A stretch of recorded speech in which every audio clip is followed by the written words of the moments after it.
Soyez le bienvenu dans notre 17e audio ou bien séance sur vers la route de la Pentecôte. C'est votre frère, l'enseignant Salomon Kaningolsel. Nous sommes en train de parler sur le rôle du Saint-Esprit dans la vie du Seigneur. Qu'est-ce que le Saint-Esprit avait fait dans la vie du Seigneur? Et dès que nous terminons aussi, après nous allons parler sur le rôle du Saint-Esprit dans notre vie. Eh bien, c'est ça, son importance.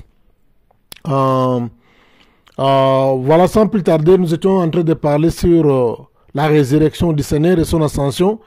Et nous l'avons dit, bien sûr, que c'est par la puissance du Saint-Esprit que le Seigneur a fait l'ascension. La Bible dit, il niait la déroba. La niée, c'est l'image du Saint-Esprit.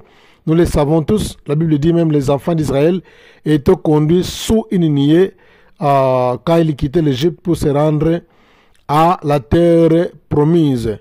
Alors Jésus a vécu en Galilée, mais précisément à Nazareth. Et puis, comme nous l'avons souligné, il est venu s'installer à Capernaum. Mais pour la promesse du baptême du Saint-Esprit, il veut qu'il reste en Jérusalem. Quand le Seigneur a fait l'ascension, peu de moments, peu de minutes avec son ascension, il a dit aux apôtres que ne vous éloignez pas de Jérusalem. Restez en Jérusalem. Il n'a plus envoyé les apôtres à Galilée. Il n'a pas envoyé les apôtres à Capernaum, ni encore à Nazareth, ni encore à Capernaum, ni encore en Galilée en général. Mais il a dit aux apôtres, restez à Jérusalem. Waouh! Écoutez une chose, vous savez, c'est là que vous allez comprendre l'importance de la fête de la Pentecôte. Le Seigneur avait une vision très très forte. Il ne voulait pas que les apôtres, après avoir se séparé de lui par l'ascension, qu'ils retournent aller vivre à Capernaum, sa ville résidentielle. Et pas non plus à Galilée ou encore, comment dirais-je, bref, en Galilée, puisque Nazareth et Capernaum se trouvent en Galilée. Mais il a recommandé les apôtres de rester à Jérusalem. Et nous l'avons clairement expliqué que la chambre haute, là où les apôtres se réunissaient, était dans le banlieue de Jérusalem à une distance de 1 kilomètre. Et c'était sur la montagne des Oliviers. Il y avait une maison dans cette plantation-là. Alors les disciples ont monté dans la chambre haute, c'est-à-dire quoi? Dans le premier étage. C'est là où ils se sont installés pour attendre la promesse du Seigneur. Alors, bien aimés du Seigneur, c'est ici que nous allons comprendre l'importance de la fête de la Pentecôte, comme nous l'avons décrit, que c'est une fête de la moisson, une fête de récolte. Le Seigneur le savait très bien que pendant la fête de la Pentecôte, tout le monde va descendre à Jérusalem pour célébrer. Le Seigneur savait bien que les gens qui sont dans des provinces, les gens qui sont dans des petites villes, dans des villages, tout le monde va descendre pour aller fêter la fête de la moisson ou encore des récoltes à Jérusalem. Le Seigneur savait très bien que les Juifs de la diaspora et d'autres étrangers par invitation, ils viendront tous à Jérusalem pour célébrer cette fête-là. C'est pourquoi il avait préféré que les apôtres puissent se réunir là-bas. Dans eux-mêmes, ils n'avaient aucune idée, ils n'avaient aucune pensée sur ce qui était dans la vision du Seigneur. Le Seigneur envisageait cette fête-là afin qu'il puisse relâcher l'effusion, le baptême du Saint-Esprit quand les apôtres seront baptisés. Et il savait que les gens qui viendront là-bas, ils viendront de toutes parts et chacun aura sa langue maternelle. Et la façon de toucher ces gens, c'est d'utiliser, de baptiser les apôtres. Bon, aïe aïe aïe, écoute une chose, un mystère. En principe, l'apôtre Paul est en train de décrire le parler la langue comme la langue des anges. Vous le savez. Parler la langue, c'est la langue des anges. La Bible dit quelqu'un qui parle la langue, il parle la langue des anges et personne ne lui comprend, puisqu'on a besoin de l'interprétation pour comprendre. Sans l'interprétation, aucune personne qui peut comprendre le parler la langue. Aucune personne. Même la personne lui-même qui parle la langue, il ne comprend pas. À moins que le Seigneur lui donne le don de l'interprétation des langues. Par la langue, on appelle ça la langue des anges, pas la langue des hommes. Mais ce qui est drôle ici, je ne sais pas si quelqu'un a déjà fait cette lecture.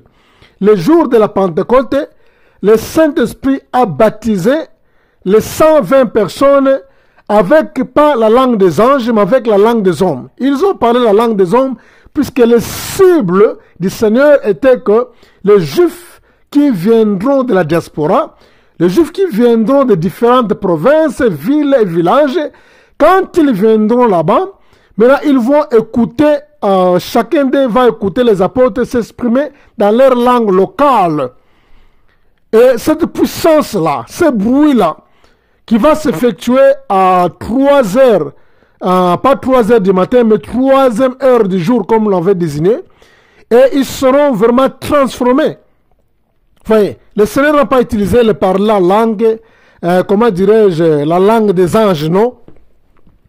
Il a utilisé la langue des hommes. Ils ont parlé la langue, mais la langue des hommes.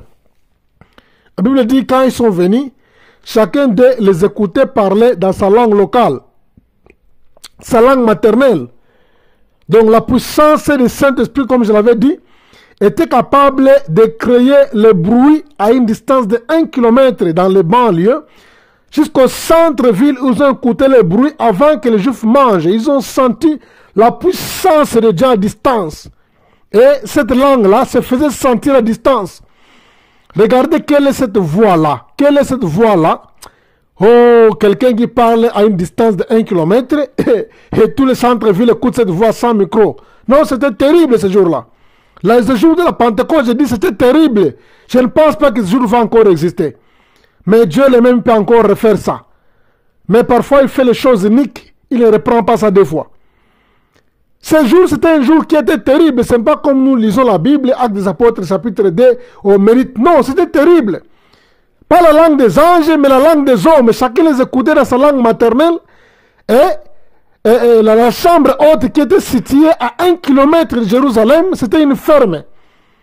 Et jusqu'au centre-ville, les gens écoutent cette voix-là sans micro, sans ampli, sans baffle, sans technologie de la sonorisation.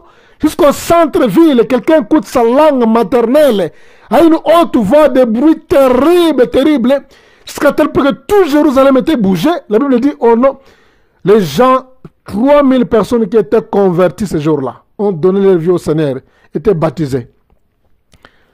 Alléluia, alléluia, alléluia, alléluia. C'est pourquoi tu comprendras l'importance de la fête de la Pentecôte. C'était juste pour répandre le Saint-Esprit, non seulement aux disciples, mais aussi sur tous les visiteurs orthodoxes, même ceux qui sont venus de loin ou de près. C'était ça l'important. Donc là, on peut au moins voir l'image sur l'importance de la fête de la Pentecôte. Je peux dire en termes ordinaires que c'était l'opportunité que le Seigneur avait créée. Le Seigneur voyait la fête de la Pentecôte. Les disciples ne voyaient pas ça. Ils voyaient quel genre de personnes qui viendront là-bas. Et ces gens-là doivent rentrer avec une bonne nouvelle, avec une vie qui est changée. Et ils seront aussi capables d'aller transformer leur environnement. Joël chapitre 2, le verset 28, la Bible dit, « Dans les derniers jours, je répandrai de mon esprit sur toute chair. » Les derniers jours commencent à la résurrection de Jésus. Pourquoi les derniers jours commencent à la résurrection de Jésus? Les derniers jours commencent à la résurrection du Seigneur Jésus parce que après, le Saint-Esprit peut être répandu après l'œuvre de la rédemption. Je l'avais dit, je vais seulement un titre de rappel. Le Saint-Esprit s'est répandu sur toute chair après la résurrection du Seigneur puisque l'œuvre de la rédemption a été accomplie parfaitement. Et l'homme était sanctifié par le sang de Jésus-Christ. Il était justifié par la mort et la résurrection du Seigneur. Le sang avait coulé. Maintenant, l'homme était pardonné. Le péché était sanctifié. Et il était prêt maintenant pour recevoir le Saint-Esprit venir habiter en lui. C'est pourquoi le Seigneur disait que non, il est avantageux que je m'en aille. Si je ne m'en vais pas, le Saint-Esprit ne viendra pas non plus. Jean chapitre 16, le verset 6. Le Seigneur disait que non, il est avantageux que je m'en aille. Si je ne m'en vais pas, le Saint-Esprit ne viendra pas non plus. Pourquoi il a dit ça? Parce qu'il savait que non, il incarnait le Saint-Esprit dans toute sa plénitude, comme la Bible le désigne, qu'il avait le Saint-Esprit sans mesure. Alors, le Saint-Esprit sans mesure, il devrait aller prendre, il a dit non, attendez. Il a dit aux apôtres, aux disciples, attendez, je dois prendre ce corps ici, le laisser chez mon Père. Je dois aller voir, je vais me déplacer d'abord, prendre ce corps, laisser. Puisque ce corps possède le Saint-Esprit sans mesure. J'ai tout le Saint-Esprit incarné en moi ici. Donc il avait la plénitude du Saint-Esprit en lui. Alors si longtemps il était physiquement là-bas avec eux, donc il ne pouvait pas être baptisé du Saint-Esprit, puisqu'il avait tout l'Esprit de Dieu en lui. Alors il était important qu'il puisse se déplacer. Quand il va se déplacer, c'est rendre au Père. C'est à ce moment-là que non, le Père, il va envoyer encore le Saint-Esprit. Il va encore envoyer maintenant le baptême du Saint-Esprit, bien les fusions du Saint-Esprit pour transformer et changer plusieurs vies. Alléluia. Maintenant, nous voulons parler sur les œuvres, bien le rôle du Saint-Esprit dans l'Église, bien dans les croyants. Là, on a terminé avec le rôle du Saint-Esprit dans la vie du Seigneur. Il y en a beaucoup, comme je l'avais dit au départ, il y en a beaucoup. Moi, j'ai seulement épinglé quelques points importants. Et nous ne saurons pas, je pense que pendant que je prêche, le Saint-Esprit est en train de révéler sur les choses que je n'ai pas parlé. Alors maintenant, nous voulons parler sur le rôle du Saint-Esprit dans l'Église ou bien chez nous, les croyants, nous qui avons cru en Jésus-Christ. Premièrement, enfants de Dieu, c'est que nous devons comprendre que le Père a introduit le Fils. Le Père avait introduit le Fils depuis le temps des prophètes. Quand Marie aussi a été conçue, de la même manière, c'est le Père qui vient introduire le Fils, même lors du baptême de Jésus. Vous allez écouter, le Père dit que non, voilà, ça c'est mon Fils à qui je mets toute mon affection. Maintenant, quand le Seigneur, quant à lui maintenant, le Seigneur lui-même, c'est lui maintenant, il vient, il introduit, le Fils maintenant introduit le Saint-Esprit. Pendant toute sa vie, il ne parlait que du Saint-Esprit. Pendant son ministère, il parlait que du Saint-Esprit. Il a introduit le Saint-Esprit. Le Père introduit le Fils et le Fils introduit le Saint-Esprit. Jean chapitre 16, le verset 13 au verset 14, nous lisons. Quand le Consolateur sera venu, l'Esprit de vérité, il vous conduira dans toute la vérité, car il ne parlera pas de lui-même, mais il dira tout ce qu'il aura entendu, et il vous annoncera les choses à venir. Il me glorifiera parce qu'il prendra ce qui est en moi et vous l'annoncera. Le Seigneur décrit clairement que quand le Consolateur viendra, il va faire quoi? Il va, c'est l'Esprit, il appelle ça l'Esprit de la vérité, il vous conduira dans toute la vérité. Le Saint-Esprit a comme rôle dans notre vie de nous conduire dans toute la vérité pour se tenir à l'écart du mensonge. Et la Bible dit, il ne parlera pas de lui-même. Il ne parlera pas de lui-même. Tu vois, c'est-à-dire quoi? Le Saint-Esprit ne viendra pas parler de lui-même. Donc, si vous allez bien faire l'analyse de cette phase ici, donc, la concentration de l'œuvre de la rédemption était sur une personne. Le Père et le Fils, ils ont concentré, le Père plutôt et le Saint-Esprit, ils ont concentré toute l'œuvre de la rédemption dans une seule personne, le Seigneur Jésus-Christ.